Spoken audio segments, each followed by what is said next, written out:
Hey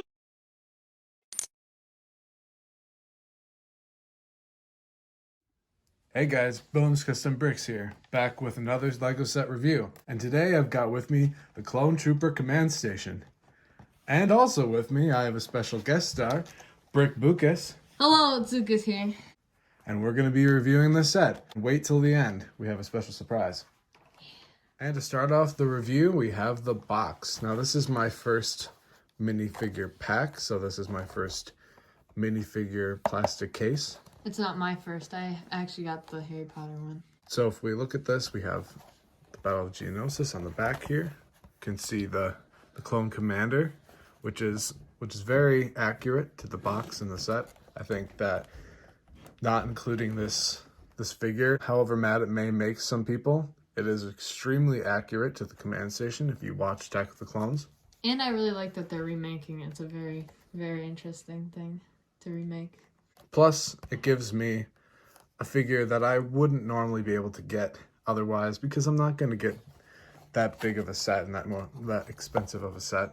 And here on the back, we have the figures lined up. Now, this is new. I don't think I've seen this done in any other box before, but it harkens back to around 2010 when they had the battle packs going. They would line up the figures in order inside the instruction manual, which I thought was a pretty cool thing that they decided not to do in the future, but it looks like they're trying to get back to that.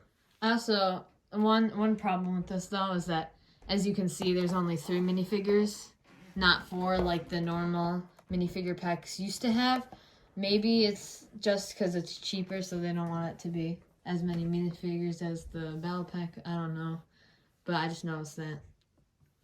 And now on to the minifigures. This is my favorite part of the set by far, and I think we have a solid selection here. They are very interesting minifigures. I really enjoy them. Now let's look at the Clone Commander first. Now this one you might have seen in other reviews because this is in the gunship. The only problem that I've seen with these ones, though, is that they have the Phase 2 armor, which, I mean, you've got over here with the 501st Trooper, where it's got that, like, same printing, which they definitely upgraded it, like, before in, like, the Clone Wars, so it doesn't make much sense, you know, because you should have your own Phase 1 armor rather than 2 Phase 2 armors and then different helmets. One similarity between these two figures that I do like, though, it's what's under the hood. With these 501st Troopers, you got the darker plastic head, and I think it just makes the clones so much more accurate to their actual design and look in the show and in the movies. And it makes them actually look like clones because they're all the same.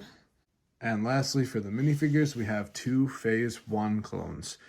Now, these are pretty nice because it's been a while since we've gotten a regular Phase 1 clone. Along with what BrickBucas said, they do have the same exact print, just without the blue from the 501st, and I don't know how much I like that. But nonetheless, it is a really cool design, and I love the aesthetic. And I've also noticed, from what I've seen at least, the helmets look the exact same as the older ones, which is perfectly fine because the helmets were good anyway, but that's just a little detail that you might be able to see. I'm actually going to have to counter that, because if you look close enough on the old Phase 1 helmets, they have a very similar design, but there are subtle differences, like the mouthpiece on the newer one is, in fact, bigger. And if you look at the top of the T-visor for these figures, the newer one is not only lower, but it is also shorter. So, with subtle differences, these two helmets are completely different. But it's still hard to notice.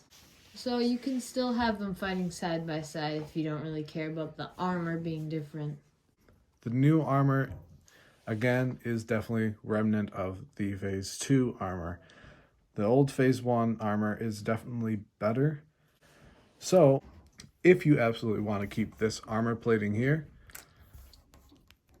then you can replace the legs. And it looks really good together. Now finally, let's move on to the sets. Now I gotta hand it to LEGO, these are not bad builds at all. I love how they look, especially the command center. Even though it may not be accurate to the minifigures, it is still a pretty cool design. I also think that the armor stand is not that bad of a build either. It's pretty interesting. And if you are just going to get multiple and you want to just take this apart, you do have some of the jumping stands in gray, which is a very nice color to get those pieces in because you can use them for a lot of different things. Speaking of what's on those jumper stands, you have these nice control panels. Now, these control panels were included in Lego Ninjago sets. I don't find that as a problem, really. And we don't really buy many Ninjago sets, so for me, at least, these are new prints that I haven't seen before until now. Another great thing about these builds is that they come with long blasters, which include these candle pieces. And I think it is a really nice addition because we didn't get too many back in the 501st Battle Pack when they first introduced the blasters with the candle pieces. So I think it's great if you want to build up some candlestick pieces. They also come with each of the new Phase 1 clones, which I think is a great addition. And I think that the new candlestick guns look more accurate than just having the long rifles that they used to use in the older Phase 1 Attack of the Clone sets. And if we go to fit minifigures into the command center, it is small, so you will only be able to fit the commander. And because it is directly from the scene from Attack of the Clones, it is actually extremely accurate that he can fit in there. And I'm also just going to say right now that I really enjoy the use of that jumping piece as a satellite. It makes it look really nice. And it also makes it look like a really good satellite dish. Another thing that you can do with this build is you can fold these flaps up. And I think they did a really great job. And if you don't care about the size difference, it is pretty good to the old one. So that just about wraps up the review of the Clone Trooper Command Base. I think it's it's a reasonable price. It's kind of expensive, only including 3 minifigures, but it is what it is. I also really enjoyed the minifigures. They're a really great inclusion for anybody who really wants Phase 1 troopers. Wait, if we're done with the review, and there's more time left on the scroller... Then what could that extra time be for? Maybe because I have 4 more of these? That makes sense. Well, without any further ado, let's get to the build.